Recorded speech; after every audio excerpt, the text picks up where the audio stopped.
자, 이번 주에 4월이 오는군요. 네, 3월 30일 월요일 김용민 브리핑 시작하겠습니다. 자, 경기도 고양시 덕양구 창릉동 모습 보고 계신데요. 잔뜩 흐린 날씨죠. 오늘 비 소식도 있습니다. 현재 7도고요. 낮 최고 기온은 21도로 예보됐습니다. 김부겸 전 국무총리가 오늘 서울과 대구에서 대구시장 선거 출마를 공식 선언합니다. 서울시가 전국 최초로 전 구간에서 운전자 도움 없이 움직이는 자율주행 버스 운행을 시작합니다. 그래요. 자율주행 시대가 이제 본격적으로 열리는 것 같습니다. 자, 오늘 아침 신문기사 살펴보겠습니다. MB 소식부터 볼 텐데요.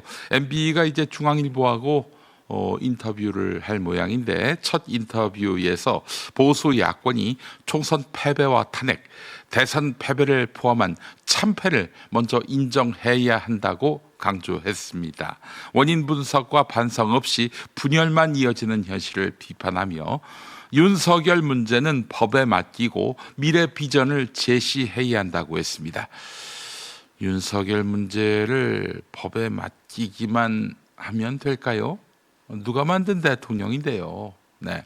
한편 이재명 정부의 중도 실용 노선을 긍정적으로 평가하면서도 실제 성과를 주문했고, 외교에서는 한미 관계 강화가 한중 관계에도 중요하다고 밝혔습니다.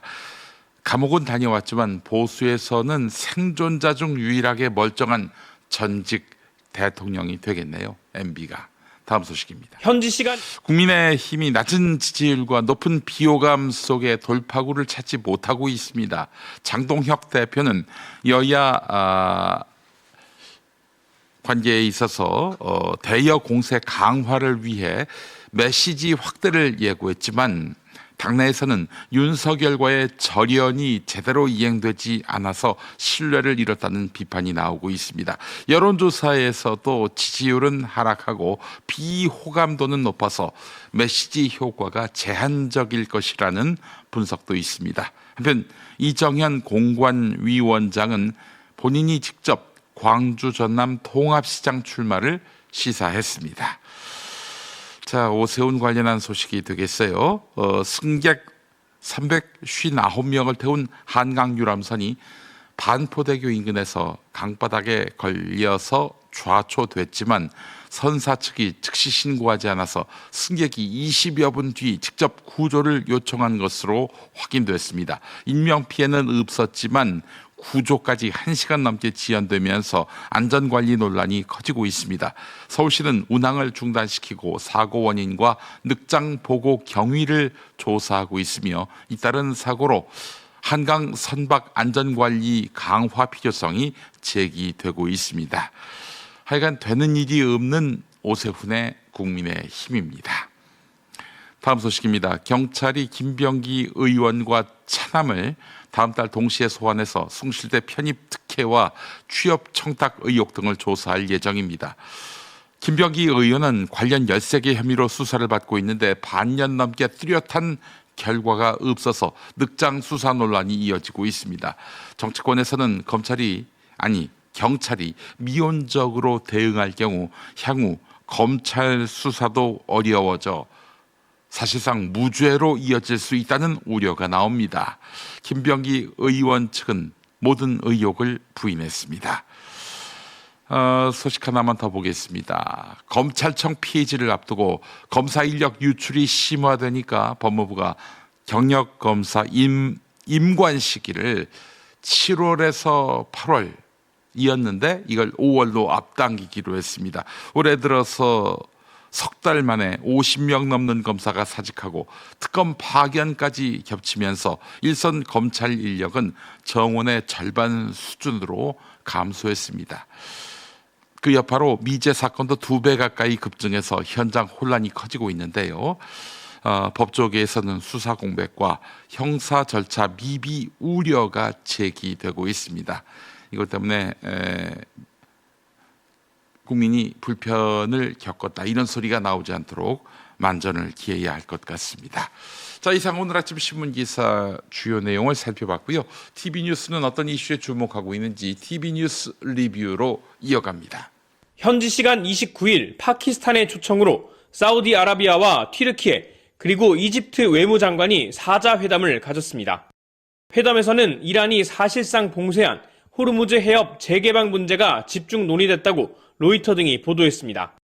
특히 이집트 등 여러 나라가 수에즈 운하 방식의 통행료 체계가 담긴 제안서를 미국에 전달한 것으로 전해졌습니다.